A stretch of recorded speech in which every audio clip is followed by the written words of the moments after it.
Битва за лидерство в стенах Комитета по делам молодежи Республики Ингушетия сегодня стартовал региональный этап конкурса «Молодой профсоюзный лидер России» 2024 года. Цель – выявление инициативных и талантливых лидеров республики, привлечение молодежи к активной профсоюзной деятельности.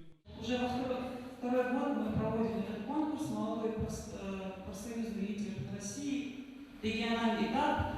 В нашей республике мы выбираем лучшего по Ингушетии. В рамках конкурса предстоит выполнить 3 основных задания. Первое – это самопрезентация. Участники, определив очередность выступления по жребию, получают возможность рассказать о себе, своем опыте в профсоюзной деятельности. Каждому дано 7 минут. По завершению выступления всем задают один вопрос – каким должен быть лидер. В первую очередь лидер – это человек, который может сплотить вокруг себя людей, которые будут его слушать. То есть этот человек должен идти на кухню с этими студентами, понимать, что они думают, какие у них инициативы, какие у них идеи.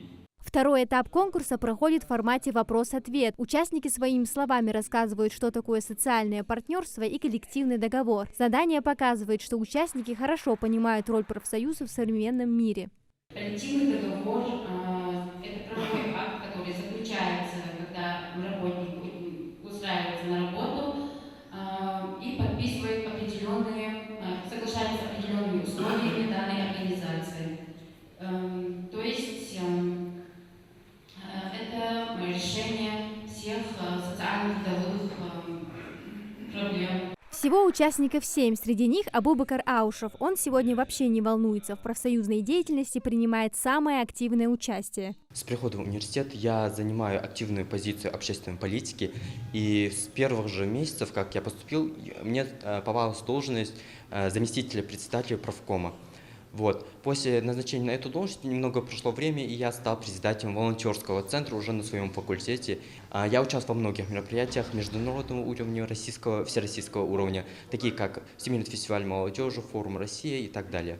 Каждое задание оценивает жюри. В его состав входит и Мустапа Гамкартиев. Он наиболее требовательный к конкурсантам, говорит, что на следующем этапе будет еще тяжелее. Задача данного конкурса не только оценить знания участников, нужно подготовить их к настоящей борьбе за лидерство. Участникам необходимо доработать свои навыки выступления, уметь доказывать свою точку зрения и, в принципе, уметь более тщательно подготовиться к данным турнирам.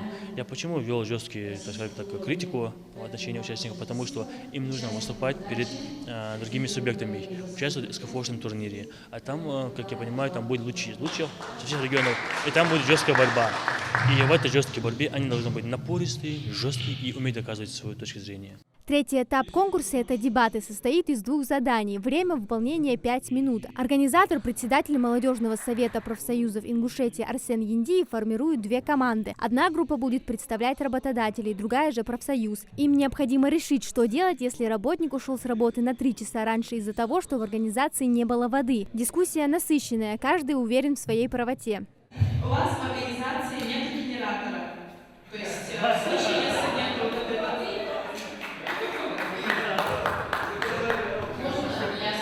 По уставу школы, если вам же дается определенное время находиться на работе, несмотря на то, что отключают воду или свет, вы не имеете права уходить с работы раньше времени. Это раз. Второе. В любом случае, даже если вы уходите, вы должны поставить известность своего руководителя. После недолгого обсуждения жюри выбрали победителя. Им стала студправком Ингушского государственного университета Хава Тумгоева. Она проходит на окружной этап, который запланирован в августе в Дербенте. Амина Зязикова, Акрамат Дасхоев, Магаз 24.